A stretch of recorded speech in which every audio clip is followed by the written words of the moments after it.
Futuros servidores em todo o Brasil, aqui Valnei Oliveira, advogado e professor, instrumento de aprovação e classificação na sua vida. Nunca esqueça que 1000 cairão ao teu lado, 10.000 cairão à tua direita, mas a tua aprovação e classificação, estas não serão atingidas. Quem crê, diga amém ao final. Você vai ser aprovado, será nomeado, tomará posse, entrará em exercício, passará pelo estágio probatório e alcançará a sua tão sonhada estabilidade. Quem crê, diga o quê?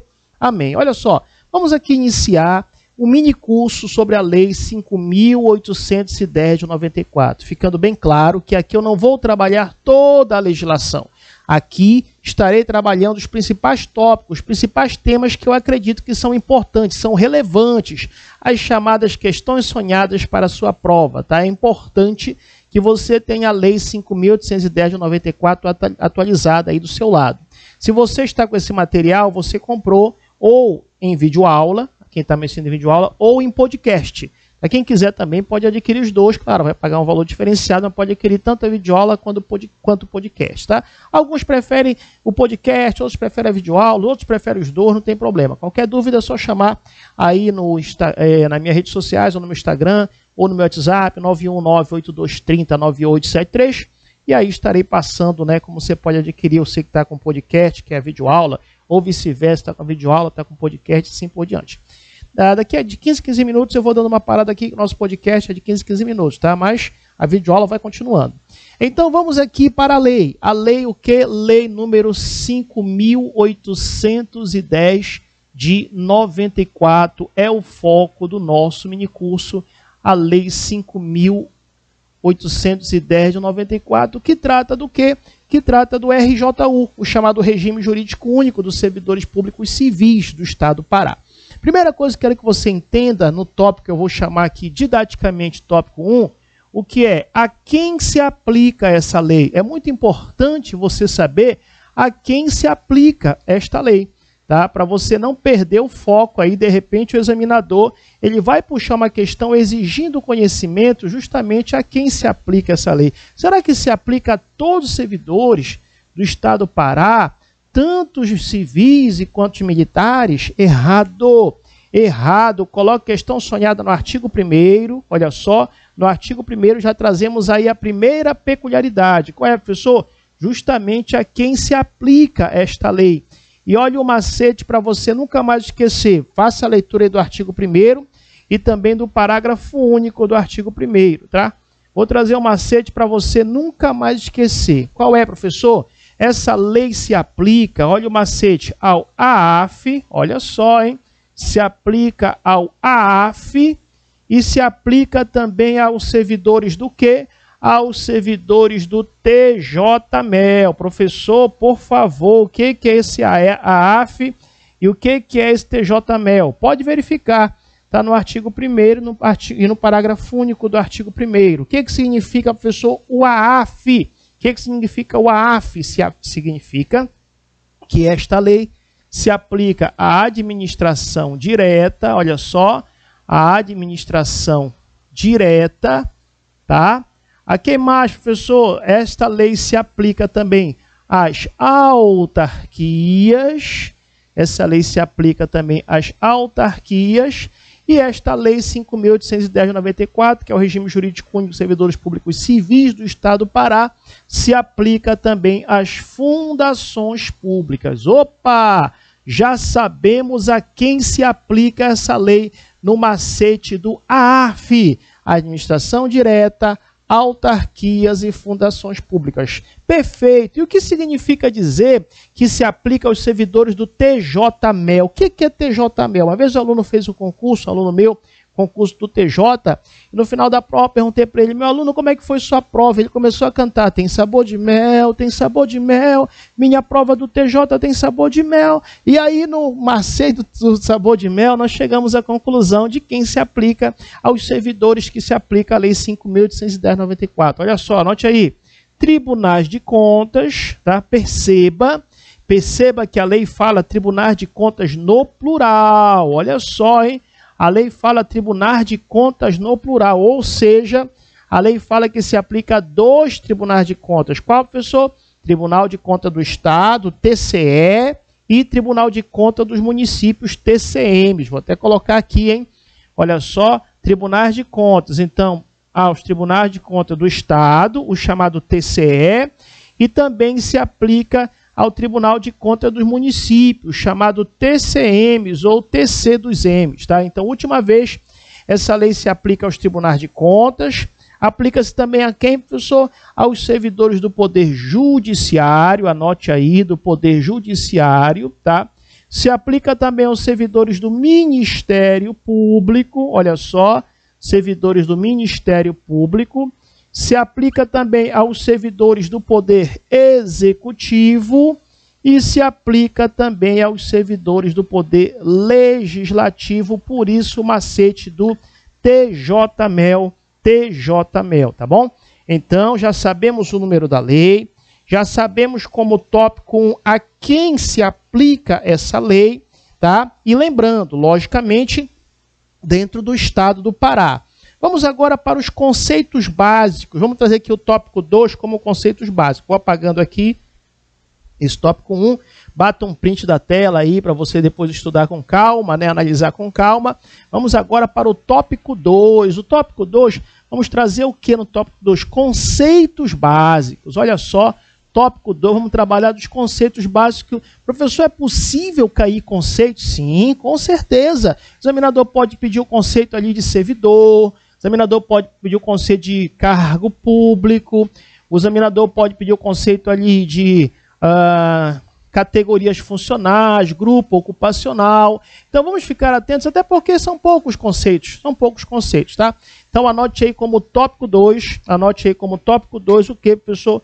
Conceitos básicos. Anote aí, tópico 2, conceitos básicos. O que é que nós temos de importante, professor, nesse tópico 2 sobre o tema conceitos básicos? Olha só, fique atento, por quê? Porque a lei, ela traz no seu artigo 2º, mais precisamente, olha só, no inciso 1, o conceito de servidor. E eu quero logo trazer a seguinte atenção para você. Quando falar em servidor, olha só, para a nossa prova, quando falar em servidor, fique atento que nós teremos aqui o servidor efetivo, que será você, tá? O efetivo é justamente aquele aprovado no concurso de provas ou de provas e títulos, tá? O efetivo é o aprovado no concurso de provas ou de provas e títulos. Este é o efetivo. Aprovado no concurso, nunca esqueça dessa redação, tá? No concurso de quê? De provas ou de provas e títulos, tá? De provas ou de provas e títulos. Que às vezes tem concurso que é de nível médio, é só concurso de provas. Mas outras vezes o concurso é de nível superior, concurso de provas e títulos, tá? E nós temos o servidor, aquele que vai entrar em comissão, tá? Chamado em comissão, que é chamada livre nomeação e livre exoneração. Por que eu estou trazendo essa peculiaridade para você? Justamente pelo seguinte detalhe, olha só, pelo seguinte detalhe. Qual é o detalhe, professor? Detalhe é o seguinte, o efetivo, acabamos de falar, aprovado no concurso de provas ou de provas e títulos. O em comissão é de livre nomeação e livre exoneração. Olha só, esse aqui é de livre nomeação, e o que, professor? E livre exoneração, E o conceito que nós vamos ler agora, justamente no artigo 2º, inciso 1, é que ele traz o conceito genérico de servidor. Ou seja, o que ele diz no conceito do artigo 2º, inciso 1? Que servidor é a pessoa legalmente investida em cargo público. Fique atento aí no artigo 2º. Olha só o que ele traz no artigo 2º. Servidor é a pessoa legalmente investida em cargo público, tá? Então, o examinador vai querer enganar e dizer, servidor é aquele aprovado no concurso público de provas ou de provas e títulos. Esse é o conceito de servidor efetivo, tá? Já o em comissão é de livre nomeação e livre exoneração. O cargo aí do servidor em comissão pode ser ocupado tanto por servidor efetivo como não efetivo, tá certo? Então fique atento. Então olha aí, artigo 2º, inciso 1, traz o conceito de servidor. Marque, é a pessoa legalmente investida em cargo público. Então, mais uma vez, servidor, um conceito genérico, é o quê? É a pessoa legalmente investida em cargo público. É a pessoa legalmente investida em cargo público, tá bom? Este é o conceito de quê, professor? De servidor, de acordo com o artigo 2º, inciso 1 da lei. Muito bem. Olha só, ainda no artigo 2º, nós temos um conceito muito importante que é de cargo público. O que que nós temos que saber em relação ao tema cargo público? Vou afastar aqui para você bater um print da tela, tá? E nós vamos já passar para outra informação. O que que você tem aí, no caso, para o tema, o que, professor, para o tema cargo público? O que é importante nós sabermos sobre esse tema cargo público? Vamos já aprender. Temos que saber que o cargo público é criado por lei. A banca vai dizer que o cargo público é criado por decreto, errado. A banca vai dizer que o cargo público é criado, sei lá, por portaria, errado. O cargo público ele é criado por lei. Vamos aprender que existe denominação própria do cargo público, existe o vencimento certo do cargo público. Tudo isso é importante, né, aí no contexto da sua prova. Então vamos para o outro tópico, artigo 2º, inciso 2. Escrevo o que nós temos que saber sobre cargo público. Até brinco com meus alunos, só para entender, claro, que cargo público é como se fosse uma célula. Uma célula. Você já estudou a biologia, né? Lembra? O conjunto de células forma os tecidos. O conjunto de tecido forma os órgãos. O conjunto de órgãos forma o sistema, não é isso? E o conjunto de sistema forma ali o ser humano, não é isso? Então pronto, o indivíduo. Então, cargo público é como se fosse uma célula, a menor unidade da administração pública. É isso, claro, para o efeito da nossa prova, tá?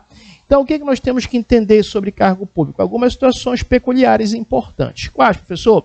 Primeira coisa que é importante você entender sobre o tema cargo público é o quê? Que ele é criado por lei. Anote aí, hein? O cargo público é criado por quê? É criado por lei. Não é por decreto, não é por portaria, não. O cargo público é criado por lei. Anote aí, cargo público criado por lei. O que mais que você tem que saber dentro desse contexto? Que ele possui a denominação própria. O cargo público ele possui denominação própria, tá? É criado por lei, ele possui denominação própria, tá? Uma outra coisa importante que eu quero que você marque, que fique bem gravado aí na sua mente, ainda no artigo 2º, inciso 2, é que ele possui denominação própria, quantitativa e vencimentos certos. Olha só, hein? Vencimento certo. Isso é muito importante, tá?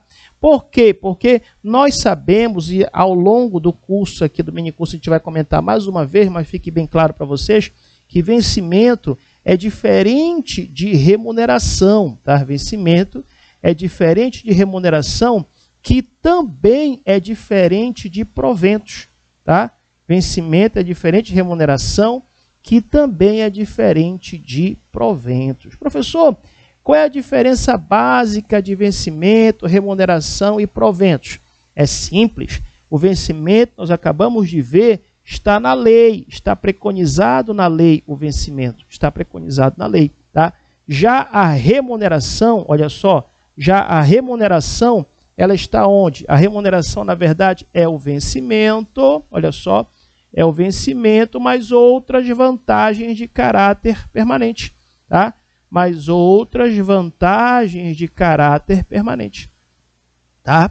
E os proventos é aquilo que é pago para quem? Para os aposentados e para aqueles que estão em disponibilidade, tá? Aposentados e também para aqueles que estão em disponibilidade, tá bom? Vamos aqui para o primeiro bloco, que esse bloco também, salvo engano, vai ser disponibilizado no YouTube, e a gente vai dar aqui o primeiro break aqui no nosso podcast, e vamos já no podcast 2 continuar também no bloco 2 da videoaula. Um abraço e até o nosso próximo encontro.